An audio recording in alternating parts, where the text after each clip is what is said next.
बिस्मिल्लाहिर्रहमानिर्रहीम, अस्सलाम वालेकुम। आप देख रहे हैं व्यूज़ मैटर, मैं हूं मुर्तज़ा डार।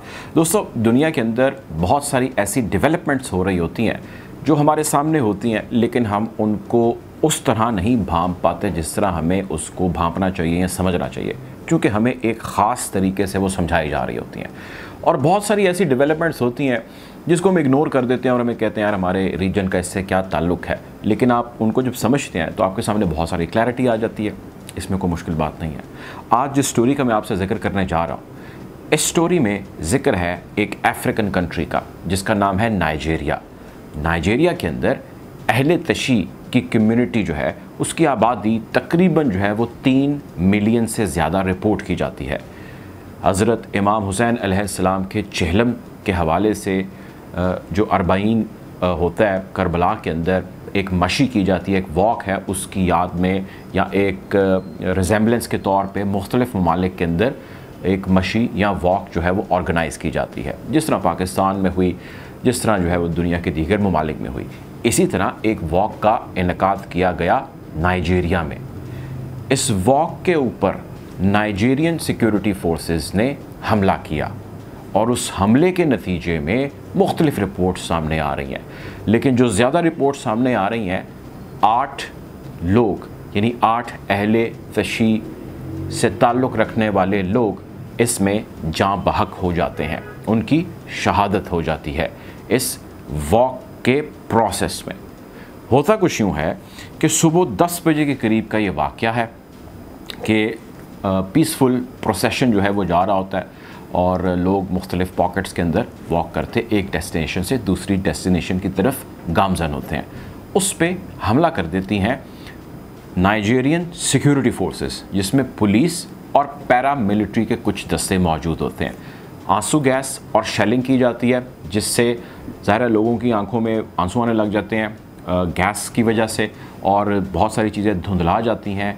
उसी का फ़ायदा उठाते हुए एक मुनज़्ज़म तरीके से फायरिंग शुरू कर दी जाती है, जिस फायरिंग के नतीजे में जितने भी वहाँ पे लोग थे उनमें से कई हैं जिनकी अमवात हो गई मौके पर ही, बहुत सारे हैं जो ज़ख्मी हो गए, और वहाँ पे एक गदर मच गया।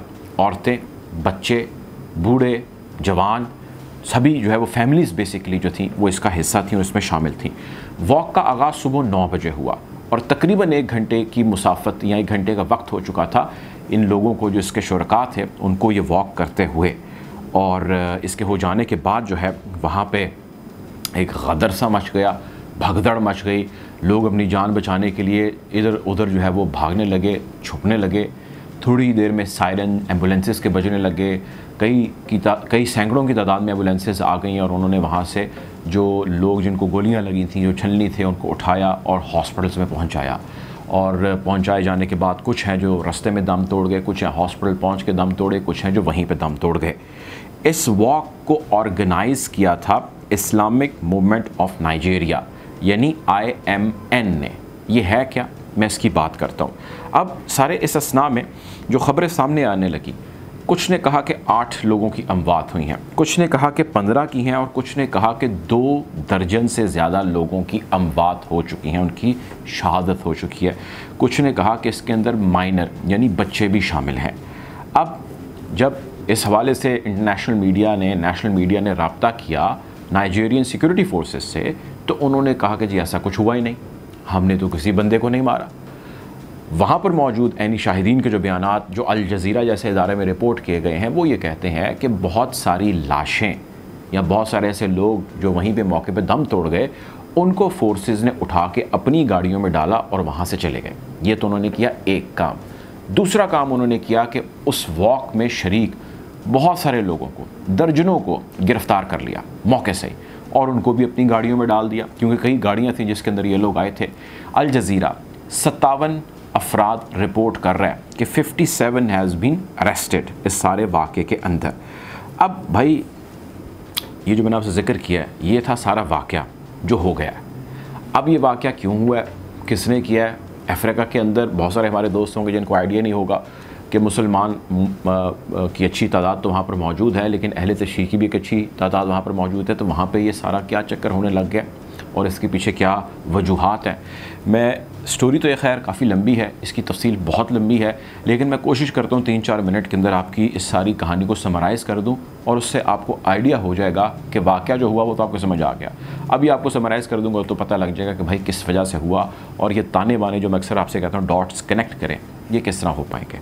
मामला ये है कि Islamic movement of Nigeria IMN एक बैंड आउटफिट है, यानी कि एक ऐसी तंजीम है जिसको बैन कर दिया गया है और कलअदम करार दे दिया गया है नाइजीरियन हुकाम की जानिब से।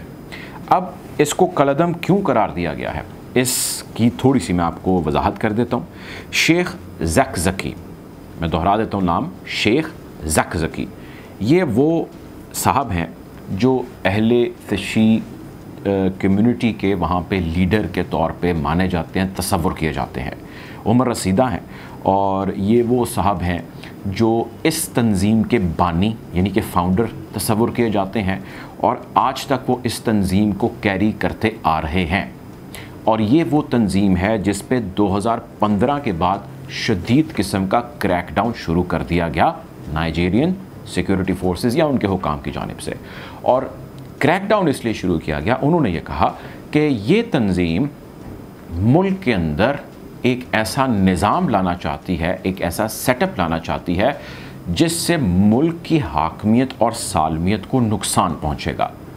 उसकी वजह वो ये बयान करते हैं कि शेख ज़कज़की जो है ये ईरानियन स्कूल ऑफ थॉट पे बिलीव करते हैं, उस पे यकीन रखते हैं।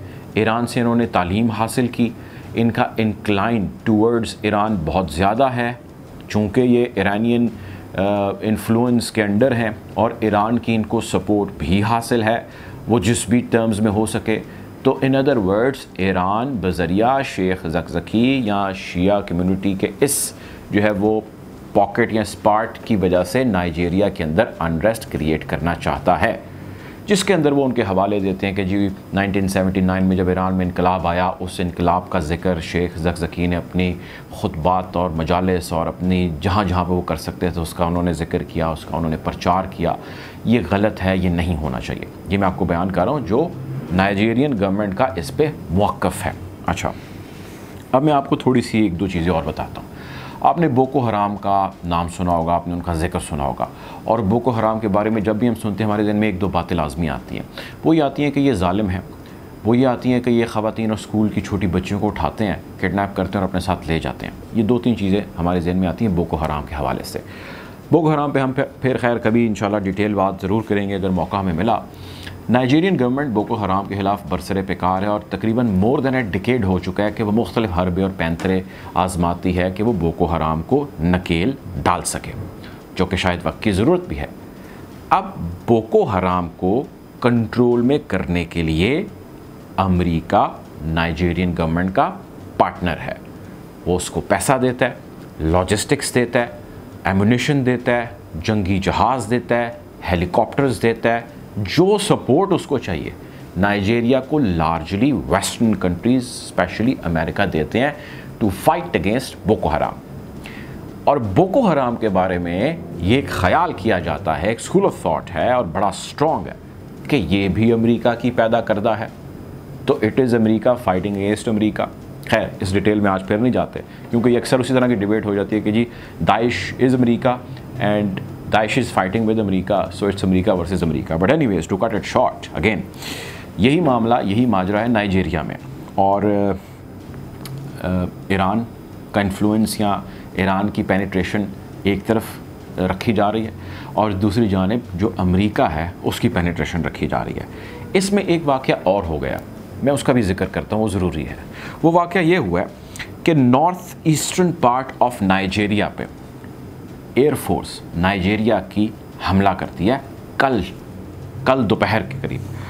इस हमले के नतीजे में दर्जनों अफराद जाँ बहक हो जाते हैं। दबन मसारा इनका एक इलाका है नाइजीरिया में जहाँ पे ये एयरफोर्स हमला करती है, और ये 2 गांव हैं जिस पे ये हमला करती है। इनमें एक बड़ी फ़िश मार्केट रिपोर्ट की जाती है, इस फ़िश मार्केट के ऊपर भी वो रॉकेट दागते हैं और इसके नतीजे में खैर वहाँ पे कई अमवात हैं जो हो जाती हैं। अब ये एक ऐसा हमला है कि इस हमले से नाइजीरियन गवर्नमेंट ने डिनाई नहीं किया, एक चीज़। दूसरी चीज़ ये कि एयरफोर्स से जब पूछा गया, रॉयटर्स एक मुस्तनद इदारा है, उसने मौक़िफ़ लेने की कोशिश की नाइजीरियन एयरफोर्स से, तो उसने इसके ऊपर जवाब देने से इनकार कर दिया। उन्होंने कहा जी नो आंसर, नो कमेंट्स। तीसरी चीज़ ये जो लोग कह रहे हैं, जो रिपोर्ट हो रही है, जो मैं पढ़ भी रहा था, वो ये है कि भाई यहाँ पर आबादी है अहले तशी की ज़्यादा, लार्जली अहले तशी आबाद है, so it is a strike against अहले तशी कम्युनिटी, क्योंकि अमेरिका एक मुनज़्ज़म तरीके से कैंपेन कर रहा है to fight against Iran in Nigeria, और ईरान उसको नाइजीरिया में भी रिस्पॉन्ड कर रहा है, जिस तरह दुनिया के और बहुत सारे महाज़ों पे कर रहे हैं। कुछ लोग कहते हैं नहीं यार ऐसा नहीं है, ये बिल्कुल गलत है। नाइजीरियंस इतने गूफ हैं या इतने बेवकूफ़ हैं कि वो इतने बड़े बड़े बेवकूफ़ी में वाक़यात कर जाते हैं कि उनको पता ही नहीं लगता। और इसकी मिसाल वो देते हैं कि 2017 में नाइजीरियन एयरफोर्स ने बाय मिस्टेक हमला कर दिया था सिविलियन पॉपुलेशन के ऊपर, यानी अपनी ही आबादी के ऊपर, और वो आबादी थी जहाँ पे रेफ्यूजीज़ आबाद थे, रेफ्यूजीज़ कैंप थे। उन्हें लगा कि ये दुश्मनों की जगह अपने मुल्क में, और यहाँ पे कुछ पेनिट्रेशन हो रही है या कोई गड़बड़ हो रही है, सो उन्हीं की फ़ोर्स ने उन्हीं के मुल्क के ऊपर अपने ही सिविलियंस के रेफ्यूजी कैंप पे हमला कर दिया, जिसमें 250 से ज़ायद लोग जहाँ भाग हो गए थे। उसके बाद बड़ा ज़बरदस्त किस्म का 2017 में प्रेशर आया नाइजीरियन एयरफोर्स और उनकी गवर्नमेंट और इन सब के ऊपर।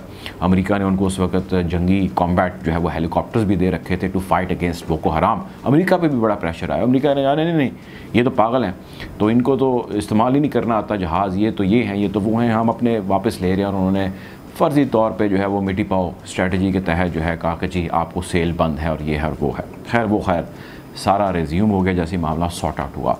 तो ये वो डेवलपमेंट ही आई थॉट कि आपसे शेयर की जाए। हम कोशिश करेंगे कि ऐसी जितनी भी डेवलपमेंट्स है वो आपसे ज़रूर शेयर करते रहा करें। अगर आपको ये वीडियो अच्छी लगी है तो भाई इसको सब्सक्राइब कर लें चैनल को, अगर नहीं किया, ताकि ऐसी मज़ीद वीडियोज़ आप तक बर वक्त पहुँच सकें। अपना ख्याल रखें, दुआ में याद रखें। अल्लाह हाफ़िज़।